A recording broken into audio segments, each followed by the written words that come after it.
En este capítulo 31 vemos la caída de Faraón. Se nos describe aquí como una parábola, y esto por supuesto no es solo una parábola, sino que representa al pueblo de Egipto también. La tierra de Egipto iba a ser castigada, tanto Faraón como sus súbditos. Luego tenemos aquí un canto fúnebre para Faraón. Y la división que vimos anteriormente era la siguiente. Aquí tenemos en los versículos 1 al 9, la grandeza y la gloria de Faraón en Egipto. Luego en los versículos 10 al 14, tenemos la caída de Egipto, y la parábola es un árbol. A Faraón se lo compara con un árbol, y luego tenemos la caída de ese árbol. Comenzamos luego con el versículo 15, y tenemos el lamento sobre la caída del árbol, o Egipto, y la crisis que llegó al mundo de entonces, la crisis que tuvo lugar en las naciones del mundo. Eso tuvo el mismo efecto en aquel día que tendría hoy si, por ejemplo, los Estados Unidos fueran destruidos de la noche a la mañana. Por cierto que cambiaría la situación presente de este mundo. Veamos esto de una manera rápida, aunque es una sección muy importante. Ezequiel es muy importante para nosotros. Esperamos haberlo convencido de esto, amigo oyente, ya que este libro nos revela la gloria del Señor y el hecho de que nuestro Dios es un Dios santo que juzgará el pecado. También debemos decir que Él es misericordioso. Él es bueno y Él ama a la humanidad. Él quiere salvar. Él no quiere que nadie perezca, pero Él también juzga. Él va a juzgar y no le va a perdonar a usted si usted rechaza su oferta de gracia. Eso fue lo que ocurrió con su pueblo. Y ahora Egipto será juzgado. Ellos van a ser juzgados según la luz que tenían, y por cierto que se les había dado mucha luz, digamos de paso. Ahora el versículo 2 de este capítulo 31 de Ezequiel dice, Hijo de hombre, di a Faraón, rey de Egipto, y a su pueblo, ¿a quién te comparaste en tu grandeza? Amigo oyente, Dios reconoció la grandeza de esa nación por aparentemente un par de milenios. Este gran reino había dominado al mundo. Era el granero del mundo, ya que no tenía que depender de las lluvias. Esta gente dependía del río Nilo que se salía de su cauce cada año, lo cual inundaba todas las zonas aledañas. Así es que tenemos aquí una gran nación que se ha levantado, y su grandeza es realmente fantástica. Ahora, en el versículo 3 de este capítulo 31 leemos, He aquí era el asirio cedro en el Líbano, de hermosas ramas, de frondoso ramaje y de grande altura, y su copa estaba entre densas ramas. Dios dice, yo estoy comparando a esa gran nación del norte, a Asiria, con un árbol de cedro. Sabemos, por cierto, que hay más de un árbol en el bosque, porque un árbol no va a ser un bosque.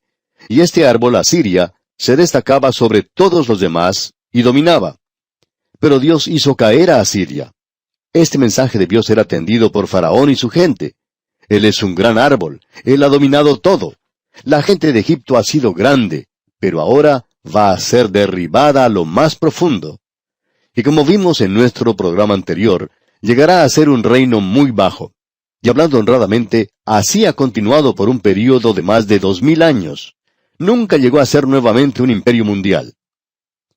Veamos ahora lo que nos dice el versículo 10 de este capítulo 31 de Ezequiel, donde podemos apreciar la caída de este árbol. Por tanto, así dijo Jehová el Señor. Y esta es la manera en que se puede indicar las divisiones que hay en este capítulo, porque cada una de ellas comienza diciendo, por tanto, así dijo Jehová el Señor, o así ha dicho Jehová el Señor. Bueno, veamos ahora lo que dice este versículo 10. Por tanto, así dijo Jehová el Señor, ya que por ser encumbrado en altura y haber levantado su cumbre entre densas ramas, su corazón se elevó con su altura. Como usted puede apreciar, amigo oyente, Faraón, como todo ser humano, se ha encumbrado en su orgullo, porque el orgullo está en el corazón humano, y su propia grandeza le encegueció y no le permitió ver el peligro en el cual se encontraba. Pero luego Dios dice en el versículo 11, Yo lo entregaré en manos del poderoso de las naciones, que de cierto le tratará según su maldad. Yo lo he desechado. Ahora, ¿quién es el poderoso de las naciones? Bueno, Nabucodonosor, el rey de Babilonia. No creemos que aquí él esté hablando de Satanás, porque Satanás había controlado a Egipto por muchos años ya. Así que esto no es nada nuevo. El gran poderoso que se menciona aquí era Nabucodonosor, rey de Babilonia, Y si usted quiere asegurarse de esto, puede leer lo que dice Daniel. Daniel había dicho en cuanto a Nabucodonosor que él era esa cabeza de oro. Y la grandeza de ese hombre no ha sido sobrepasada. Luego dice, yo le entregaré. Se refiere aquí a Faraón de Egipto, en manos del poderoso de las naciones, que de cierto le tratará según su maldad. Yo lo he desechado. Y la primera parte del versículo 13 dice, y lo destruirán extranjeros, los poderosos de las naciones, y lo derribarán. Es decir, que Egipto iba a ser dominado ahora. Bien, esto era realmente una sorpresa para las demás naciones, y ahora tenemos este lamento sobre la caída de Egipto. Y esta es una sección extraordinaria de la palabra de Dios. Aquí tenemos un pasaje en el cual quisiéramos pasar algún tiempo, y como muchos de ustedes estudian la palabra de Dios, pueden encontrar aquí un lugar donde se puede estudiar mucho. Veamos lo que dice el versículo 15 entonces. Así ha dicho Jehová el Señor, el día que descendió al Seol, hice hacer luto, hice cubrir por él el abismo, y detuve sus ríos, y las muchas aguas fueron detenidas. Al Líbano cubrí de tinieblas por él, y todos los árboles del campo se desmayaron. Ahora aquí está hablando de Faraón. Él ha sido derrotado y también ha sido muerto. Es un pasaje de las Escrituras que es muy notable, por cierto. El Seol que se menciona aquí no es en realidad la tumba, aun cuando hay oportunidades en que esta palabra significa tumba. Pero creemos que el contexto deja bien en claro todo esto. El Seol aquí indica un mundo desconocido. La morada de los muertos no es simplemente el sepulcro donde se coloca el cuerpo físico, sino el lugar a donde va el espíritu. Usted recuerda que Salomón había hablado de que el cuerpo regresa a la tumba y que en realidad el espíritu va a Dios. Eso es lo que él dijo allá en Eclesiastés capítulo 12, versículo 7, donde dice, y el polvo vuelve a la tierra como era. Es decir que este cuerpo en el cual usted y yo vivimos no es otra cosa sino polvo. Y el salmista, recuerda usted, dijo, él recuerda que nosotros somos polvo. A veces nos olvidamos de esto y cuando el polvo se adhiere a sí mismo, se convierte en barro. Debemos recordar que en lo que concierne a estos cuerpos, no es otra cosa sino polvo. Nosotros los colocamos en la tierra y entonces vuelven a ser polvo.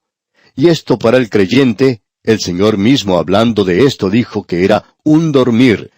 También usted recordará que el apóstol Pablo, en su carta a los tesalonicenses, se refiere a eso como el dormir. Y el polvo vuelve a la tierra como era, y el espíritu vuelve a Dios que lo dio.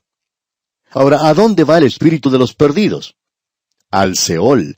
Y más adelante vemos que esta palabra es lo mismo que Hades en el Nuevo Testamento. Esto lo vemos en esta parábola que presentó el Señor Jesucristo, lo cual no era solamente una parábola, sino en realidad una historia de la vida real de ese hombre rico que murió. Él fue al Seol, a un lugar de tormento, como es llamado allí, no al infierno, no al lago de fuego, sino que él fue a este lugar mencionado aquí. Aparentemente es algo temporal. Existe un gran abismo entre ese lugar y el lugar donde se encuentran los salvos en el Antiguo Testamento, y vemos allí a ese pobre pordiosero que fue al seno de Abraham. Aquí pues tenemos este cuadro de Faraón descendiendo al Seol. Y no se habla aquí de su cuerpo, no estamos hablando de eso ahora. Leamos ahora lo que sucedió. Dice aquí en el versículo 15, la segunda parte, hice cubrir por él el abismo, y detuve sus ríos, y las muchas aguas fueron detenidas. Al Líbano cubrí de tinieblas por él, y todos los árboles del campo se desmayaron.